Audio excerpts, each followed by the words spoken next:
Welcome to NarrativeNook audio tales where enchanted stories come to life. If you enjoy our stories, please subscribe, like and share to support our channel. Enjoy listening. Lulu's complexion was pale, still very shaken up from the incident. Bringing her into a hug, Spencer coaxed her, "Don't be scared. They were all caught and will pay the price for what they did." "What on earth is going on? I don't know her. Why did she have to frame me?" Lulu bit her lip. She tried to think of an answer, but got nothing. "Everything will make sense in the end. Don't worry," Spencer reassured as his eyes darkened. If that person wasn't crazy, then their act must have been staged, he thought to himself. Suddenly, Spencer's phone rang. He glanced at the screen and saw it was Aislinn calling. Frowning, he answered the call. "Babe, where are you?" Aislinn's voice rang from the phone speaker. "Is something the matter?" asked Spencer, cutting straight to the point. "Oh, I just wanted to ask if you have time to come out with me to pick a gift for our professor. It's his birthday today, by the way, and I want to give him a gift," explained Aislinn. Spencer glanced at Lulu and replied, "I'm busy. I have things to take care of. You can go yourself." "Babe, what are you busy with? Do you need my help?" asked Aislinn, with concern in her voice. "No need. I've got to go." Spencer hung up the phone. He turned to look at Lulu and said, "Let's go rest for a while." Lulu shook her head. "I don't think I can sleep." "Don't be scared. I'll be here with you the whole time." "I really can't sleep," Lulu insisted. Lulu felt that each time she closed her eyes, her fear and anxiety would consume her entirely. "Is your professor's birthday coming up soon?" she asked, trying to divert the conversation. Spencer nodded. "Yeah. Don't you need to prepare a gift for him too?" Lulu knew that Spencer had been his professor's favorite student and kept in close contact after graduating. Spencer looked down at Lulu and smiled. "I've already prepared his gift." "Huh? You've already prepared it?" asked Lulu, dumbfounded. Spencer tapped Lulu's nose gently, smiling. "An invitation to our wedding. He said he had always anticipated attending our wedding." Lulu blinked blankly before her face started flushing red. "What kind of birthday gift is this?" "He said it's the best birthday gift he has ever received." Spencer shrugged, withholding the truth from Lulu as it was not what his professor had said. Lulu rolled her eyes at him. "Let's get him another gift." "Okay, after you are well rested. We can go another time," said Spencer with a smile. "Yeah," agreed Lulu, nodding. Spencer ran his fingers through Lulu's hair. In a soft voice, he said, "Get some sleep. I'll be here when you wake up, okay? Don't be scared." "Can you accompany me to talk?" asked Lulu. She did not want to sleep, so she chatted up a storm with Spencer. Ever since Lulu had been with Spencer, her mood had improved. Meanwhile, as the day grew darker, the atmosphere at the Riddle residence was dark and gloomy. Gloria saw Nicole walk into the house. With hopeful eyes, she asked, "How's Lulu doing? How did you guys find out?" Nicole glanced at Gloria's worried expression and sighed deeply. The news must have spread like wildfire. "Is she okay? How could such a thing happen to that poor child?" There was a hint of distress in Gloria's voice. "Don't worry, she'll be fine," Nicole reassured. "That's a relief to hear." Gloria let out a breath in relief. Nicole briefly chatted to Gloria about the incident that happened earlier in the day and how the police were looking into the matter. "I hope they can solve this as soon as possible, what with the weddings approaching. I don't want this to affect Lulu's big day." Gloria sighed again. A wedding happens once in a lifetime. It's only right to have a happy bride, she thought to herself. Nicole nodded. "Yeah, don't worry about it too much." After dinner was over, Jared and Nicole brought the twins upstairs to Nolan's room. Nolan dragged Nicole to his desktop. "Mommy, what's going on with Uncle Preston?" he asked, batting his big eyes. "I'm not sure." "Why do you ask?" asked Nicole cautiously. Nolan climbed into his seat and turned the desktop on. He turned around to look at his mother. "It's been really quiet recently. There hasn't been any progress. I think this might be related to Uncle Preston. Nicole lowered her eyes to glance at the screen before pausing for a moment. That's probably why. Let's wait for a while longer. If there's really any update, then Uncle Preston would tell Mommy. Okay. Nolan nodded and he started clicking away on his computer. Godpa is very quiet too. He hasn't talked to me in ages. You haven't heard from Lawrence recently? Nicole's eyes narrowed. That's impossible. Lawrence always used to leave messages for Nolan. Yeah, maybe Godpa is busy, Nolan shrugged. He knew he shouldn't disturb his godfather if he hadn't received a response to his message. Nicole ruffled Nolan's hair. He said he'll come visit you too when he's free. Godpa misses us? Nolan perked up.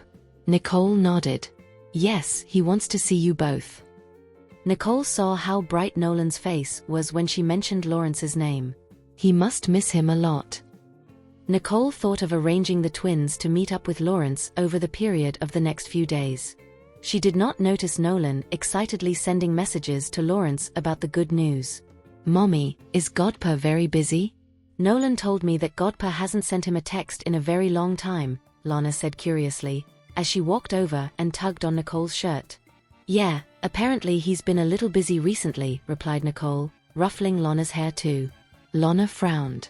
If he's so busy, he won't have the time to come visit us. Nicole was stunned by Lana's response. Is she casually questioning this, or does she not want to visit Lawrence? Nicole bent down to meet her daughter's eyes. So do you want him to visit, or do you not want him to visit? No, I just feel like he's too busy and we'd be bothering him. Lana smiled sheepishly. Nicole was left speechless. This girl is simply astonishing. She clearly doesn't want to visit Lawrence, and she can convey her message so impressively. I want him to visit, whether he's busy or not. We have to arrange a time, said Nolan. He scrunched up his face at Lana in dissatisfaction. How can she refuse? We spent so much time away from our godpa, Nolan thought. Lana stuck her tongue out at Nolan. She did not want to visit Lawrence, regardless that he was kind to them before. She felt that the kindness Lawrence had given them before had changed ever since they returned home. Not to mention the last incident, where he sneakily looked at Nolan's computer. Even if he was their godpa, he had no right to do so. Looking at how angry Lana was, Nicole lightly patted her daughter's head. If you don't feel like going, you can stay with Grandma at home. I'll bring Nolan along with me, is that okay? Nolan wanted to meet Lawrence, but Lana was reluctant. Therefore, Nicole did not want to force her. Then, unexpectedly, Lana looked up and said, I want to go. Since Nolan was going, Lana wanted to go as well. Otherwise, Nolan might get tricked again, with his empty brain, she muttered softly. What did you say? Nolan could not clearly hear as he was a bit far away, but his gut told him that there was something off with what his sister said. Nothing. Lana shrugged her shoulders, looking innocent. Nolan frowned and stared at Lana as if he did not believe her words. But he could not say a thing. Naturally, Nicole had heard everything as she was near Lana. She patted Lana's head again. Lana did not want to continue the argument, so she walked over to Jared. Daddy, let's build the wooden blocks. Jared glanced at Nicole for a moment and replied, All right, let's go. After he sat down with Lana, Jared began to accompany her for playtime. Suddenly, Lana asked in a low voice, Daddy, are you going too? Jared frowned. Based on what Nicole had said, it seemed like she did not want him to be there. However, he still had the thought of going. After all, he felt uneasy about Lawrence. Seeing Jared hesitating, Lana raised her eyebrows and looked at Jared happily. Then, she turned to Nicole and said, Mommy, let Daddy join us too. You're going? Nicole looked at Jared in shock. Multiple questions ran through her mind. Does he really want to go? Would the two of them argue when they see each other? Sure, Jared replied. Nicole smirked. Did I sound like I was inviting him to join? He actually replied like he was being invited. Daddy, we'll go together. We're a family after all, so sticking together is the best. Lana exclaimed while pulling Jared's hands. She was elated. Nicole could not help but shake her head. This naughty girl. She stayed a little longer for playtime with her children. After a while, Nicole got them ready for bed. Once the kids were knocked out, Nicole and Jared returned to their bedroom. Nicole heaved a sigh of relief, massaged her shoulders and rolled her neck. Tired. Jared's hands rested on Nicole's shoulders and gently massaged her. Still manageable. I guess there was too much going on today. Nicole frowned a little and said, Lulu's incident really does seem fishy. Initially, they thought that it was just some random people creating a scene at the company. But the more Nicole thought about it, the more she felt that things were not connecting. Even if someone were to cause a scene, they should be targeting Nicole instead of Lulu for a bigger effect. However, those people only asked for Lulu, and they came prepared by engaging news reporters. If they had not managed to control the situation in time, would the news be spread across the whole town by now? After giving it a lot of thought, Nicole still felt that someone was behind the whole incident. Moreover, that person was not targeting Nicole or Dilcorp. In fact, it was targeted toward Lulu only. What are you thinking about? Jared asked in a gentle tone as he noticed that Nicole was down and silent the entire time. It was as if she was in deep thoughts. Nicole frowned and responded, I better ask someone to look into this incident. I'll ask Max to arrange it. Jared took out his phone and dialed Max's number. After Jared had given his orders, he put his phone aside and turned to Nicole. Let's just wait for the updates. Thank you. Nicole smiled.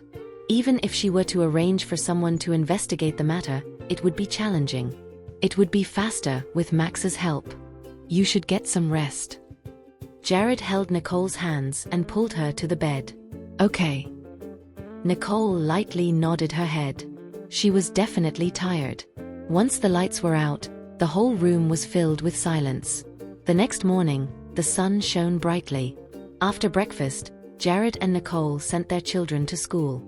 Seeing that the kids had entered the school compound, they left for Dilcorp. Just as the car was moving, Max reported, Ma'am, about Lulu's incident, it's been confirmed that someone was behind it. Nicole frowned a little and slowly uttered, Isoln. Yes, Max replied. Nicole snorted. Thinking about the incident, Isoln was the only person in San Joto who would have the intention of hurting Lulu. Isoln had been bothering Spencer multiple times with the intention of creating a misunderstanding between Spencer and Lulu. Now that the couple was going to get married, Isoln would never have a chance if she did not do anything. Finally, she had revealed her true colors. But it's a shame we could not get much. The lady who Isoln bribed claimed that she mistook Lulu for the person she was looking for. And coincidentally, her target was also named Lulu Barrera. She did not reveal any other details to us. With that, they could not confront Isoln on the matter as they did not have any evidence. What a sly person. A cold look appeared in Nicole's eyes. If Isoln had bribed this lady, she must have prepared an escape route if things were to fail. It doesn't matter then. She won't back down anyways, Nicole said coldly, and her eyes darkened. If Isoln noticed this, Lulu would only be in a lot more danger. Then, Nicole would have to give up and let go of this incident. But it was likely that Isoln would not give up easily. Since she failed this round, she would most probably strike again. Then, Nicole would just sit back and wait. Max understood what Nicole meant and replied solemnly, I'll get someone to keep an eye on her. If Isoln were to make a move, they had to catch her red-handed and leave no room for her to escape. All right. Nicole's eyes darkened further. She believed that Isoln would walk into the trap on her own soon. After a while, the car came to a halt. Seeing that they had arrived at Dilcorp, Nicole opened the door and got down from the car. Just as she was entering the building, she heard Lulu's voice. Lulu, shouldn't you rest for another day? Nicole was a little shocked to see Lulu back at work already. I'm fine now. Lulu held onto Nicole's arms and started walking. But I'll need to take leave in the afternoon. You're busy. Nicole raised her eyebrow because Lulu rarely took leave from work. Lulu nodded. Spencer's teacher's birthday is coming.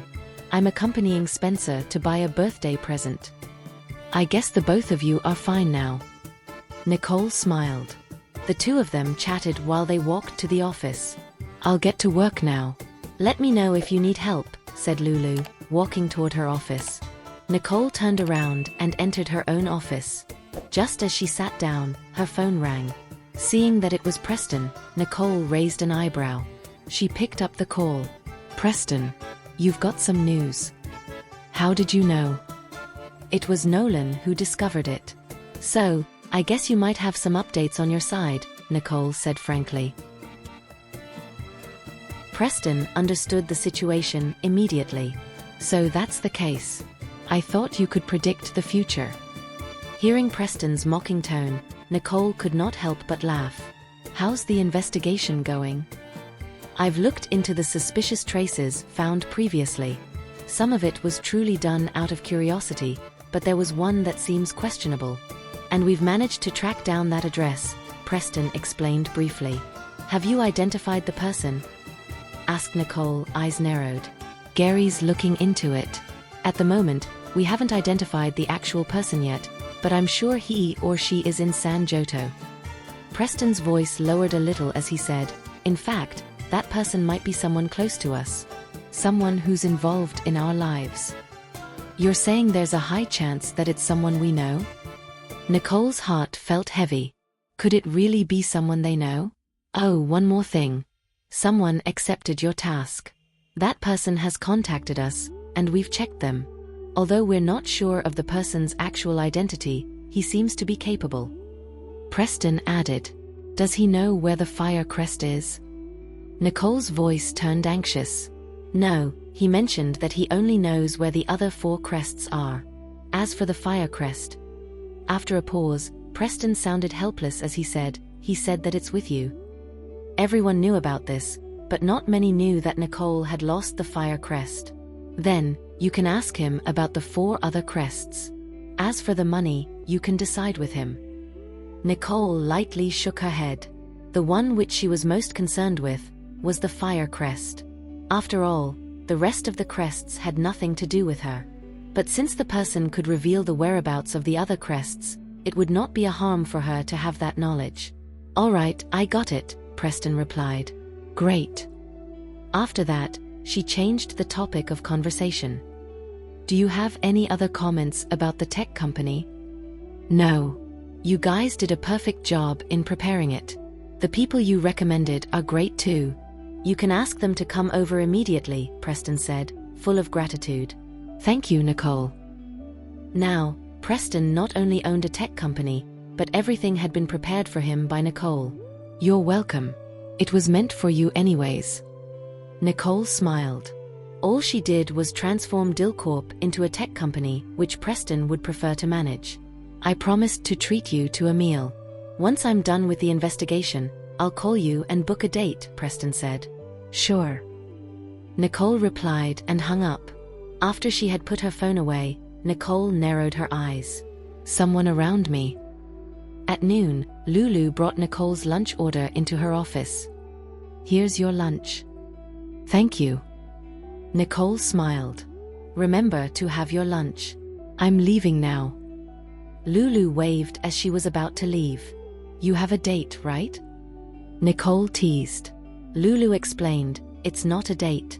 We're picking a gift for his teacher. It's about the same.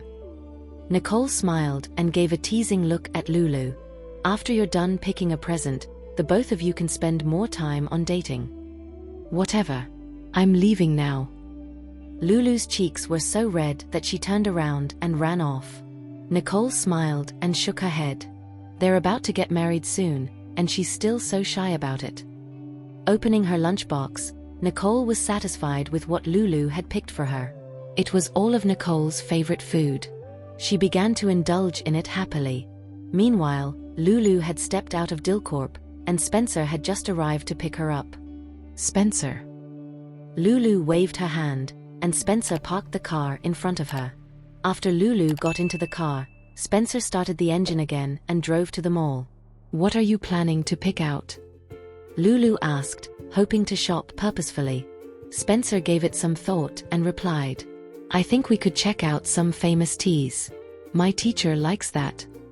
Okay, great. Lulu happily agreed. They could focus on selecting teas. Leaning on the car seat, Lulu watched the scenery outside pass by. All of a sudden, she noticed that something was off. So, she turned to Spencer. If you know what you're going to buy, why do you need me to accompany you? If he knew that his teacher liked tea and had already decided on buying tea leaves, there was no need for her to be there. Lulu did not know much about teas either. Spencer smiled. I just want you to accompany me. Also, it would be even more meaningful to my teacher that we picked out the gift together. Lulu blushed and spoke pretentiously. I never said I want to accompany you. You. Spencer stretched out one hand and held Lulu's hand. Lulu glared at Spencer, but she did not let go of his hands. After a while, the couple arrived at the tea house. When they stepped out of the car, Spencer brought Lulu inside. The surrounding of the tea house was elegant. It even carried a vintage vibe. As they entered the place, they felt as if they had showered in a tea bath. Sir, please wrap these few types of tea for me, a lady's voice sounded, and Iselin walked out from inside. Seeing Spencer and Lulu, Iselin seemed to freeze for a moment. Then, she quickly regained her senses. Iselin approached Spencer and smiled. Spencer, what a coincidence. Are you guys here for? To pick out a birthday present for our teacher, Spencer answered, calmly looking at Iselin. Iselin pretended to be shocked and said, Spencer, we have great telepathy. I'm here to pick out our teacher's birthday present too. The both of you were his student, and you know that he likes tea. It's normal that you guys are picking out famous teas for him. So, this has nothing to do with telepathy. Lulu glanced at Iselin coldly. Don't try and force things here. This is just a normal thing. What does this have to do with telepathy? Lulu thought. Yeah, we both know what our teacher likes, Spencer agreed. Then, he looked at Lulu with a smile and nodded. Iselin was too embarrassed at Lulu's comment, so she glared at Lulu angrily and gritted her teeth. Evil. Lulu is an evil one. I'm so angry. Why did Lulu have to be there? There were so many people yesterday, and yet she wasn't embarrassed enough to appear in front of Spencer again. Sir, the tea you pre-ordered is ready. Would you like to have a look? The owner noticed that Spencer had arrived, so he came forward to welcome him. Let's have a look. Give me a moment. Soon, the owner brought over the tea leaves. Although there were only 2 boxes, the packaging had a vintage look. It was as if what was contained in the box were not tea leaves, but culture and history. Sir, this is our shop's limited edition. If it wasn't for you, we would never bring it out. The owner placed the tea box on the table. Spencer opened it, glanced at it and said happily, perfect. This was the tea which his teacher had been searching for a long time. Spencer finally managed to find it, so he wanted to give it to his teacher. Didn't you say that all the tea types were displayed? Iselin looked at Spencer's pre-ordered tea and noticed that it was 1,000 times better than what she had picked. She instantly felt angry. It was their teacher's birthday, so the present she picked out could not be shabby. Especially with Lulu there, Iselin could not allow herself to be embarrassed. All of our tea leaves for sale are displayed. These 2 boxes were pre-ordered by Mr. Riddle, and we only have these 2 boxes, the owner explained. I don't care. I want the exact same thing. We're giving it to the same person, so how do you expect me to give this? Iselin demanded angrily. That way, she could give the same present as Spencer. That would make her happy as well. Ms., we really do not have any stock of it left. The owner was in a hard position. It was not that he did not want to sell it to her, but he really did not have any stock of that tea left. Iselin looked at Spencer pitifully. Spencer, why don't you let go of 1 box for me? The gift I picked out isn't worthy to be given to our teacher as compared to yours. Why would that be? The one you chose must be the best. Spencer's gift was precious and there were only 2 of it. However, Iselin's selection would not just be any usual tea either. Their teacher would definitely like it. Spencer, how am I supposed to face our teacher if you're going to be like this? As Iselin spoke, Her eyes began to turn red. Lulu frowned and spoke up. This was selected and ordered by Spencer in advance. There's no obligation for him to split it. Moreover, the important thing about gifts is the thought and effort. If your teacher knows you personally picked out the gift for him, he'll like it the same. Spencer was looking at the owner as he said, "Please wrap it up for me. I want the most premium packaging." "Don't worry.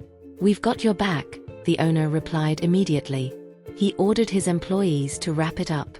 "Oh yeah, please write a note on the card. It should say, 'Happy birthday, Mr. Moreno. From Spencer and Lulu.'"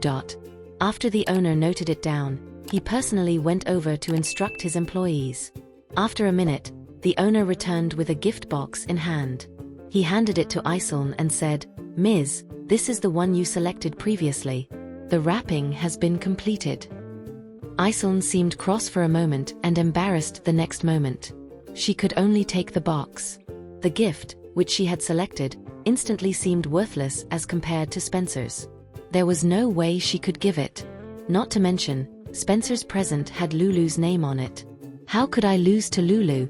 thought Iseln. Clenching her fists and tightly grabbing the gift, Iseln was furious, but her face did not seem to show it. Instead, she smiled and responded, "If that's the case, I won't bother you anymore. I have to go now." "All right," Spencer responded. Then, he pulled Lulu to a side and sat down to wait for their gift box. Looking at how sweet the couple was acting, Iseln was even more furious as jealousy filled her heart. She gritted her teeth and turned around to leave. Lulu looked at Iseln's back as she left. Then, a smile formed on Lulu's face. She could clearly tell that Iseln was annoyed and angry. Spencer did not notice all of that. After he had sat down with Lulu, he poured some tea for her to taste. After a while, the gift box was completed. The owner personally handed it to Spencer. "Sir, your tea leaves are ready." Spencer politely thanked him and led Lulu out of the shop. After they stepped out of the tea house, they got into the car and left. What they did not notice was a shadow appearing at the coma. Watching the sweet couple, she could not help but grit her teeth. "Lulu Barrera, don't be too happy. We're not done yet." When the sun set, it had been a long day for Nicole. As she stepped out of the office, Jared was already waiting for her. After she got into the car, Nicole leaned on the car seat with dark eyes. Noticing that Nicole was not in a good mood, Jared questioned in a gentle tone, "What happened?" "Mr. Ellison is sick." Nicole sighed. "I want to visit him." Nicole had recalled those days in the village and what happened at Royal Creek Institute. So naturally, she would remember Mr. Ellison. Jared narrowed his eyes and said, "He is quite sick this time around." He gently hugged Nicole's shoulders and ordered the driver, "Go to Royal Creek Institute's hostel." Noted, Max answered briefly and then drove to Royal Creek Institute. Royal Creek Institute's principal's residence was a separate yard. It was located at the northwest side of Royal Creek Institute, a quieter corner. The car drove straight to the entrance and halted. Then, Jared and Nicole got down from the car.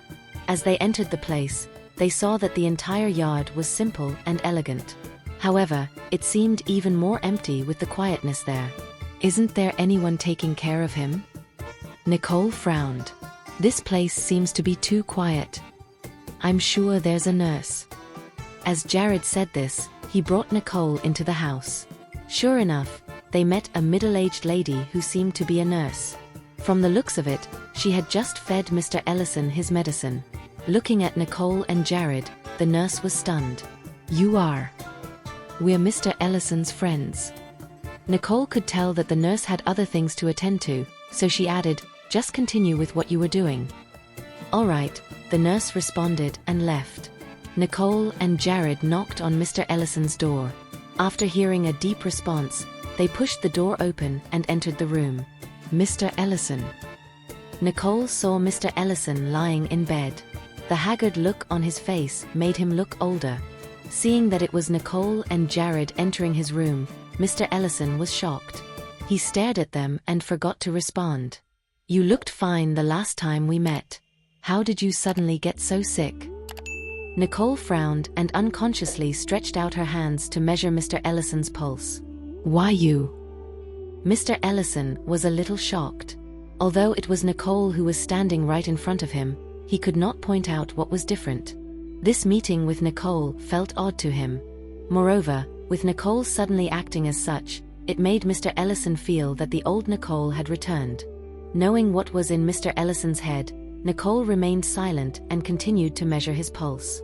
She pretended not to notice it. After a while, Nicole let go of Mr. Ellison's hands. "Sir, if you could resolve any concern, your body would heal naturally." What Nicole did not mention was that if Mr. Ellison were to develop any concerns for a longer period of time, he might collapse. Mr. Ellison looked at Nicole in a bit of shock and responded, "Got it." Nicole frowned. Mr. Ellison's response was "got it," and not "I'll work on it." Therefore, Mr. Ellison was most probably clear about his own situation. But there were some things which were easier said than done. Mr. Ellison's concern was most probably about Harvey. From what she recalled, Mr. Ellison seemed to still love his grandson Harvey. But unexpectedly, the both of them ended up like this. Mr. Ellison seemed to also regret what happened back then, which was why he handed over everything in the Ellison family to Harvey and only kept the school for himself. "Nicole, Mr. Johnston, thank you for coming to see me," Mr. Ellison said, his heart filled with mixed emotions. He did not expect Jared to come and visit him. "Don't worry about it, Mr. Ellison. No matter what Harvey's motives were, those things were merely business competition," Jared replied calmly, as if he was not bothered about the past. Back then, all cooperation with Mr. Ellison was terminated at his request. After all, at that time, Harvey was trying his best to embarrass and defeat Jared. "It's good enough for me if you don't mind it, Mr. Johnston." Mr. Ellison sighed. He understood Jared's intentions. Although Jared did not hold a grudge, it did not mean he would not hold Harvey accountable. Harvey had settled down after Nicole disappeared. However, after Nicole returned, Mr. Ellison noticed that Harvey was making moves behind the scenes, which worried him. Though Harvey might not realize it, Mr. Ellison believed that he could not defeat Jared, especially with Nicole on his side. Nicole would definitely help Jared and would not go easy on Harvey. "Mr. Ellison, since some things are no longer under your care, why not let it go and stop worrying about it?" Nicole offered him a casual reassurance. Since Ellison Group was now in Harvey's hands, Mr. Ellison could not participate in any decision-making, which also meant that he could not stop Harvey. It was better to take care of his own health than to worry about things he could not control. Mr. Ellison looked at Nicole with a complicated expression and sighed inwardly. His illness this time was actually caused by this, which had been weighing on his heart, causing his worries to turn into an illness. He could not figure out how to advise Harvey. He did not want to spark any conflict between the two again and was worried that Harvey might get hurt once more. It was true that he did not want any conflict to happen between the two parties because of him, as both were people he cared about. He was also worried about Harvey because he genuinely believed that no matter how capable Harvey was, he would never be a match for Jared and Nicole. Over the years, Mr. Ellison had come to know Jared better, and now with Nicole's assistance, he believed that Harvey would not stand a chance. "Mr. Ellison, it's pointless to overthink," Nicole said, noticing Mr. Ellison's silence. She genuinely hoped that Mr. Ellison would take care of his health. After all, some things were beyond their control. Mr. Ellison could not stop Harvey, and even if they did not want to get involved with Harvey, they could not sit still if Harvey decided to act recklessly. "Mr. Ellison, how about we talk about something else?" Jared suggested, trying to change the subject. Mr. Ellison looked at Nicole and then at Jared. In the end, he could only helplessly say, "All right." He understood that their considerations were reasonable, and he had no reason to force them into anything. At this point, he was already grateful that they came to see him. After spending some time with Mr. Ellison, Nicole and Jared bid farewell and left the dormitory. Night had already fallen when they stepped out of Royal Creek Institute. "Shall we go to the cafe across the street?" Nicole suggested, when she saw the coffee shop across the road. They had a history there, and she wanted to take a look. Jared agreed and led Nicole into the coffee shop. Jared was still the cafe's owner, and the cafe was left as a memorial. However, it had long been run as an ordinary coffee shop, and the people inside had never seen Jared and did not know who the actual owner was. Seeing Jared and Nicole enter, a waiter immediately approached them and said, "Welcome." Just as they finished speaking, they were shocked to see Max, who had been following behind them. "Boss. The boss hasn't been here for a long time, so why would he suddenly show up?" Max glanced at the waiter and said, "Go back to work." "Sure." The waiter glanced at Nicole and Jared before leaving, guessing that these two people were the boss's friends. After the waiter left, Jared led Nicole to the spot where they used to sit often. However, instead of sitting down, he turned and walked toward the kitchen. Nicole was slightly surprised as she widened her eyes. Why is he going to the kitchen? She kept her gaze fixed in that direction as Jared was in there for some time. In a moment of reverie, she seemed to see Jared grinding coffee for her with his own hands. The aroma of coffee wafted into her nose. She looked at the steaming cup in front of her, and she suddenly could not tell if it was reality or illusion. "Taste it." Jared's gentle voice sounded in her ears, pulling her back to reality. Nicole smiled as she looked at the coffee before her. "Thank you. Enjoy your coffee." "I'll be right back," Jared said before turning and heading back into the kitchen. Nicole picked up the coffee cup, and just by smelling the aroma, she knew it was her favorite flavor from before, and it was ground by Jared himself. With a hint of a smile in her eyes, Nicole savored the coffee slowly. After a while, Jared returned with a tray, which clearly held the dinner that he had prepared. Nicole smiled and said, "Thank you." After setting up dinner, Jared sat down and said with a smile, "Preparing dinner for my wife is nothing." Nicole rolled her eyes at Jared, but the happiness in her eyes deepened. After tasting the coffee, Nicole had the simple meal and then began to look around the cafe. It still looked the same as before. People say that the world changes while people stay the same, but it seemed like nothing had happened here. Time seemed to have stood still. "How did you manage this?" Nicole could not help but ask softly. She was well aware that if it were not for someone's deliberate efforts, this place would not have remained the same. Jared glanced at Nicole, smiled faintly, and did not explain further. This place held great significance for him, and during the 5 years when she had no news, he had worked hard to maintain it as it was at the beginning. Everything in their manner was preserved as if she had never left. Nicole bit her lip. He appeared calm and composed, but she knew that this was not an easy task. She gently placed her hand on his, her eyes teary as she lamented, "These 5 years must have been rough for you." Although they had both experienced separation, she did not remember him, so it was not painful for her. But he was different. The days and nights when he had been tirelessly searching for her must have been tormenting.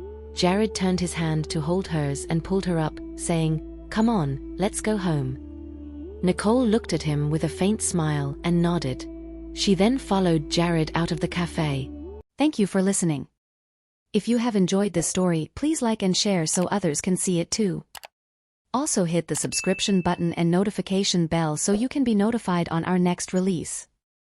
Thank you for your support. God bless you.